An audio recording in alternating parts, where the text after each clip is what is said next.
Saudara-saudari terkasih di dalam Tuhan Yesus Kristus. Shalom, salam sejahtera dan berkah dalam. Kami, di Pendalaman Iman Katolik Online, menyadari di antara kita semua umat seiman dalam Tuhan Yesus Kristus. Banyak yang tidak sempat ataupun kurang tertarik untuk membaca Alkitab, maka dari itu kami memberikan rangkuman intisari isi masing-masing kitab per kitab dari Alkitab sesuai judul yang tertera di bawah ini. Maka diharapkan kita dapat memahami isi dalam masing-masing kitab tersebut. Selamat menyimak.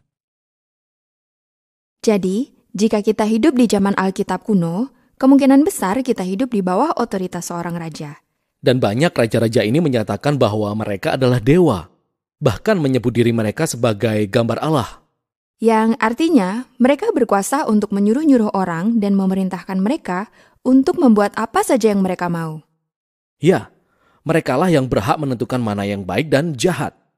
Raja-raja ini sering membuat patung-patung mereka sendiri yang dalam bahasa Ibrani disebut Selem, dan diterjemahkan sebagai berhala atau gambar.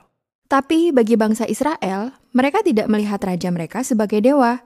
Bahkan, mereka tidak pernah diperbolehkan untuk membuat patung atau simbol apapun sebagai gambar Allah. Benar sekali. Dan ini adalah hal yang tidak lumrah dalam budaya dan zaman itu. Hal ini berakar pertama-tama dari kepercayaan bangsa Israel bahwa mereka tidak bisa memperendah hakikat Allah pencipta dengan cara memakai salah satu ciptaannya untuk menggambarkan dia. Tapi ada alasan lain lagi. Manusia tidak boleh membuat gambar Allah karena Allah telah menciptakan citra dirinya sendiri. Kapan dia melakukannya? Mari kita buka halaman pertama dari Alkitab. Pribadi pertama yang kita temui di sana adalah Allah. Dialah satu-satunya yang berotoritas atas seluruh ciptaan. Dia berfirman dan seluruh ciptaan mematuhinya. Dia menentukan apa yang baik dan tidak baik. Dengan kata lain, hanya dialah raja. Namun yang mengejutkan, pada puncak karya penciptaan Allah, dia menciptakan manusia dan menyebut mereka semua sebagai gambar Allah. Jadi, dia memberikan semua manusia kuasa untuk memerintah. Tepat sekali. Itulah yang terus dia katakan. Dia berfirman kepada manusia untuk menaklukkan bumi dan berkuasa atasnya. Dan tugas yang dahulunya milik raja-raja terpandang, di sini di Alkitab menjadi tugas dari setiap manusia. Ini adalah pernyataan revolusioner pada waktu itu karena semua manusia dipanggil untuk memerintah dan berpartisipasi dalam proyek kemanusiaan. Apa maksudnya? Maksud saya, bagaimana kita seharusnya memerintah? Gambaran yang kita dapatkan dalam Kejadian adalah berkebun. Berkebun? Iya, berkebun. Jadi mereka memerintah bumi dengan mengolahnya, dengan memanfaatkan semua potensi baku bumi. Kemudian mengubahnya menjadi sesuatu yang lebih baik dan sesuatu yang baru dari semua potensi itu. Jadi menumbuhkan bahan makanan untuk satu sama lain?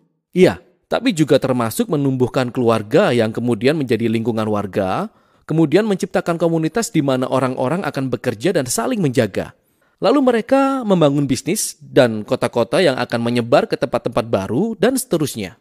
Jadi sebenarnya, memerintah adalah kegiatan harian pekerjaan dan kreativitas kita. Iya, kita sedang mengembangkan dunia luar. Inilah tugas ilahi dan suci umat manusia. Ini semua terdengar sangat baik, dan manusia telah merancang banyak hal yang luar biasa. Tapi seringkali juga, kita membuat hal-hal yang menyebabkan terjadinya banyak penderitaan dan ketidakadilan. Jadi mungkin kita tidak seharusnya benar-benar memerintah. Ya, Alkitab berbicara tentang hal ini. Yang terjadi dalam kitab Kejadian adalah Allah memberikan pilihan kepada manusia tentang bagaimana mereka akan memerintah.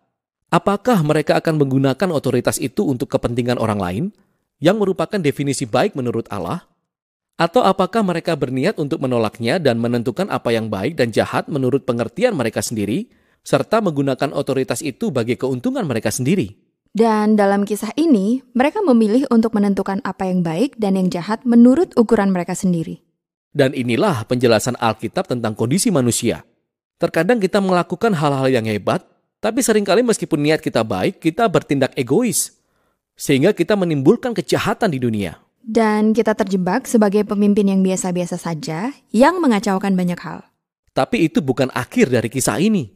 Alkitab kemudian mengklaim bahwa semua kekacauan ini telah dibereskan ketika Allah turun menjadi manusia dalam diri Yesus.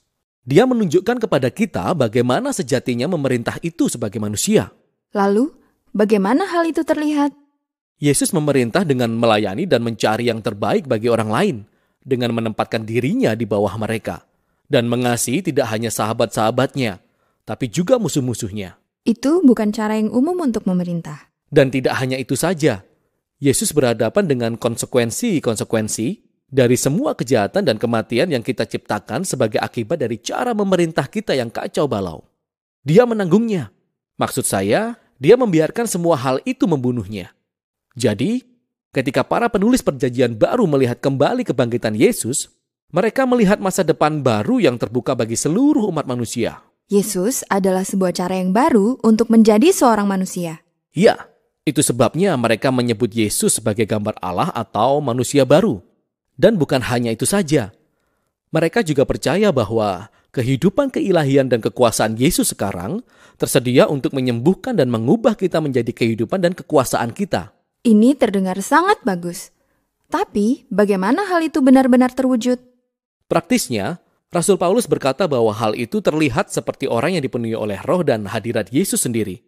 Penuh dengan kasih, sukacita, damai sejahtera, kesabaran, kemurahan, kebaikan, kesetiaan, kelemah lembutan, dan penguasaan diri.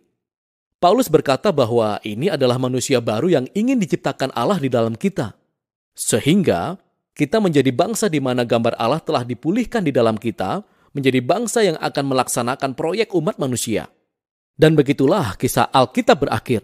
Sebuah dunia yang telah diperbarui di mana Allah duduk di atas tahtanya dan semua hamba-hambanya ada di sekelilingnya. Namun merekalah yang memerintah atas dunia baru ini, membawanya ke wilayah baru yang belum dipetakan. Dengan Yesus sebagai penyembuh dan Allah mereka.